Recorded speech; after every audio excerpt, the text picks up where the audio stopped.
Press करें।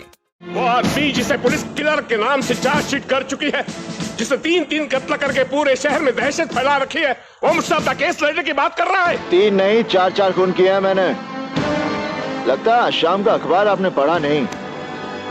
Police ने मेरे नाम के साथ खूनी जोड़ दिया है, मगर मैं खूनी तभी माना जाऊंगा जब अदालत मुझे खूनी करार देगी।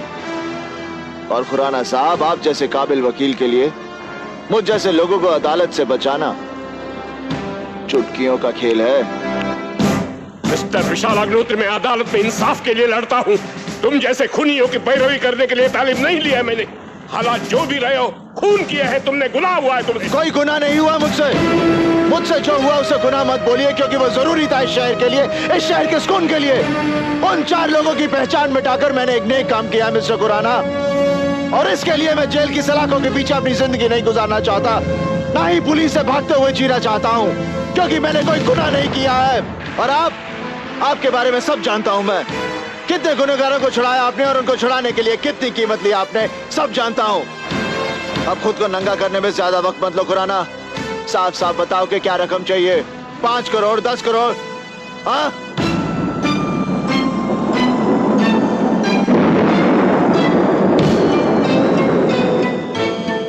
शराब पियोगे?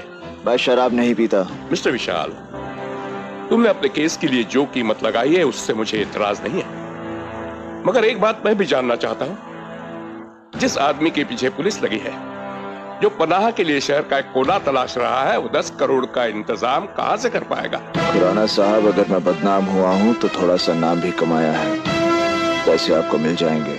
ठीक है, तुम अपना कमिटमेंट पूरा करो और पुलिस को सरेंडर करो। ये पेपर्स तुम्हें साइन करने हैं विशाल।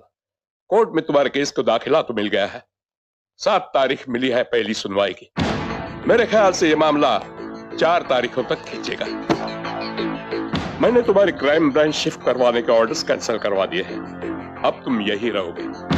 यहाँ कुछ ऑफिसर्स हैं मेरे पहचान के, वो तुम्हारा खास ख्याल रखेंगे। बस अब तुम यहाँ कुछ गड़बड़ मत करना। तैश में अगर तुम्हारा खुद पे काबू तो रहता नहीं, और मैं नहीं चाहता कि तुम्हारी चार्जशीट में कोई नई बात जुड़े। पहली कुछ तारीखों में मैं तुम्हें कोर्ट में हाजिर नहीं कर रहा हूँ। मैंने तुम्हारी मेडिकल रिपोर्ट्स लगा दी है।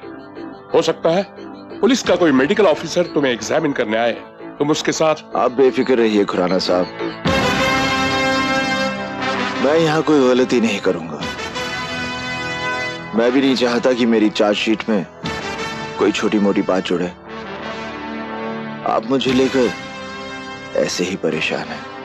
हाँ विशाल, मेरे करियर का पहला किस्सा है जिसे लेकर मैं वाकई परेशान हूं। जिंदगी में कभी शिकस्त नहीं देखी, शायद ये भी वजह हो सकती है। खुराना साहब, आपकी काबिलियत पर आपसे ज्यादा मुझे भरोसा है। ये केस आप ही जीतेंगे, यकीन कीजिए। इस केस के बाद कानून के इतिहास में आपका नाम याद रखा जाएगा। अदालत में इस मामले की अब तक हुई कार्यवाही पर गौर करने के बाद एक बात साफ हो जाती है कि पुलिस के पास ऐसा कोई ठोस सबूत या गवाह नहीं है जिसके आधार पर मुल्जिम विशाल अग्निहोत्री को कातिल माना जाए। वकीली सफाई की दलीलें और विशाल के बचाव में रखे गए सारे सबूत भी यही साबित कर रहे हैं। लिहाजा ये अदालत विशाल अग्निहोत्री को बाइज्जत